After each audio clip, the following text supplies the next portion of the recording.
मास में भगवान श्री पुरुषोत्तम पूर्ण पुरुष श्री कृष्णचंद्र जी की कृपा के अलावा कुछ नहीं है। मैं इस पावन मंच को प्रणाम करते हुए आज के आयोजकों को, आदरणीय सोनल सिंह जी को, उनके पूरे परिवार को इसलिए बधाई देता हूं क्योंकि जिस समय पूरे दुनिया में अलग अलग तरीके के कार्यक्रम चल रहे हैं, उन्होंने स्वार्थ से ऊपर उठ करके परमार्थ की धारा में अपने आप को लाया है और इतनी अद्भुत कविता का कार्यक्रम आप लोगों के बीच में प्रस्तुत किया है। मैं बिना किसी अतिरिक्त भूमिका के कवि सम्मेलन के प्लेटफॉर्म पर आप लोगों की ट्रेन को, मन की ट्रेन को लाना चाहता हूं। पीछे हमारे आप देख रहे हैं दो कवि इस मंच पर हैं, एक कवि और एक कवित्री। मैं उनका परिचय आपको अभी थोड़ी देर में करा दूंगा।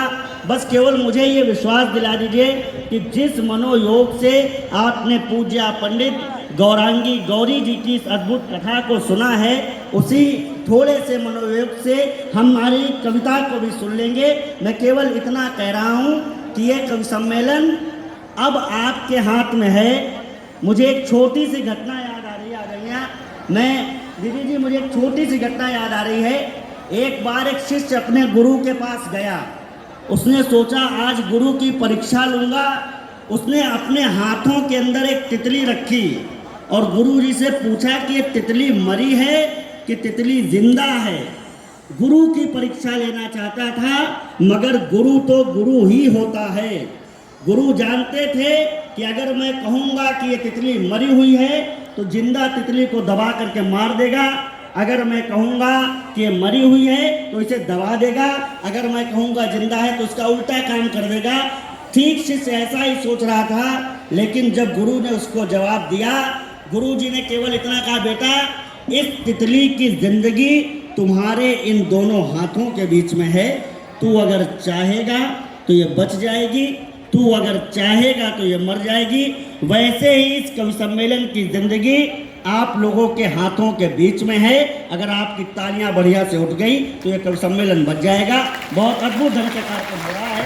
मैं एक बात और कह रहा हूँ, मैं थोड़े दूसरे टाइप का आदमी हूँ। मैं गया में जब अभी रेलवे स्टेशन पर आया तो मैंने देखा गया नगर निगम के कोई बहुत अच्छा कार्यक्रम चल रहा है। तो मैंने देखा कि एक अद्भुत कार्यक्रम चल रहा है। मैंने कहा ये क्या हो रहा है?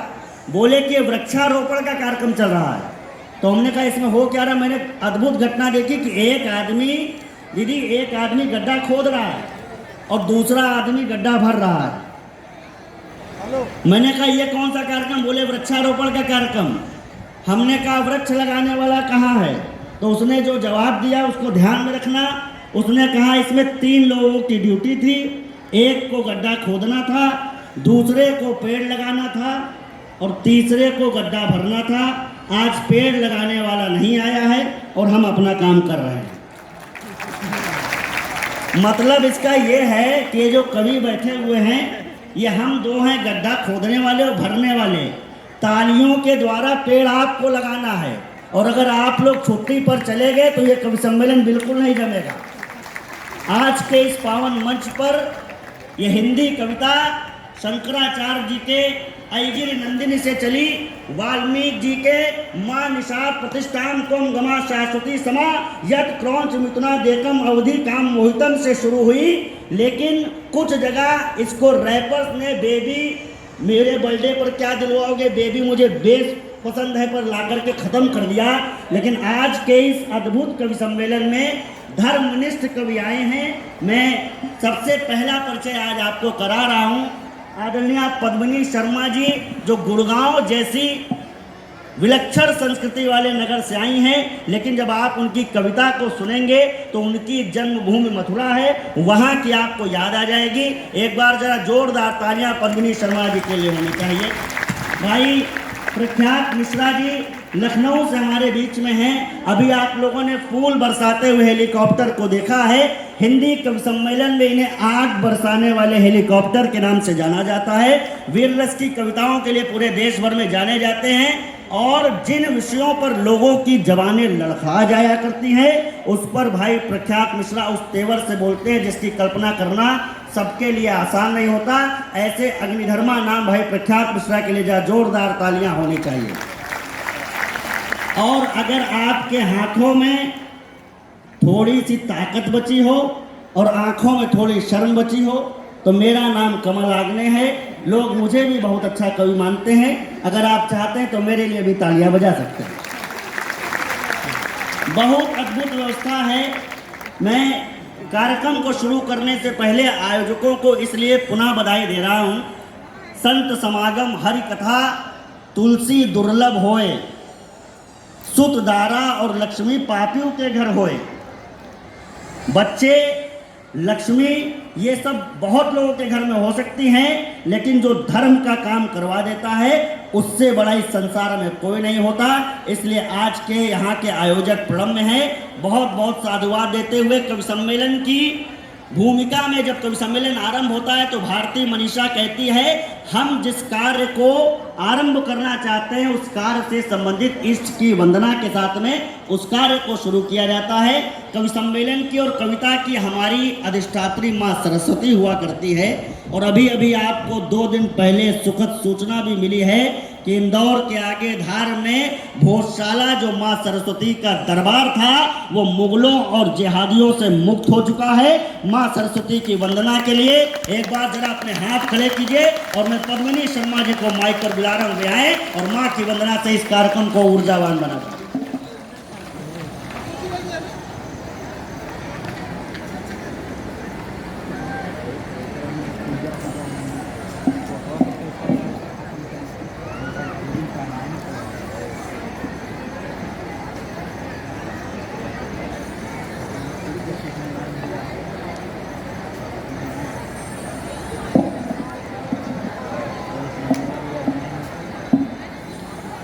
माँ सरस्वती जो कि सारी धरा के हर कण में व्याप्त है, उन्हें प्रणाम करती हूँ।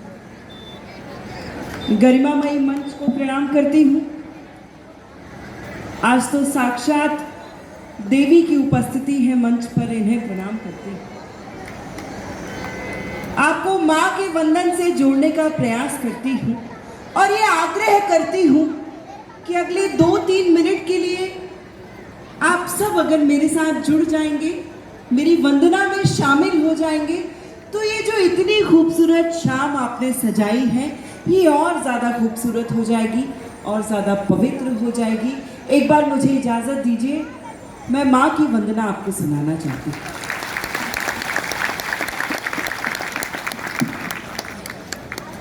सरस्वती वंदे शारदे, सरस्वती वंदे शारदे, जगमग जग कर दे।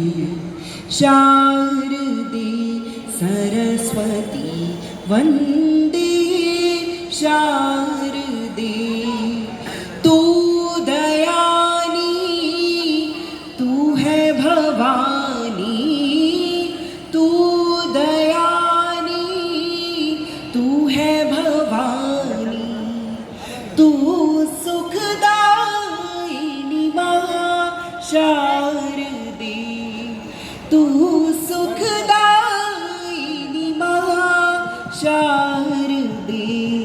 सरस्वती वंदे शारदे, गौर वरन है रूप तिहारा, गौर वरन है रूप तिहारो, वीणा धारिणी माँ शारदे, वीणा धारिणी माँ शारदे।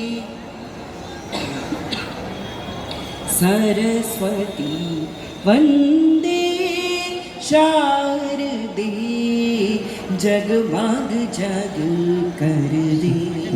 शारदे सरस्वती वंदे शारदे, सरस्वती वंदे शारदे, सरस्वती वंदे शारदे।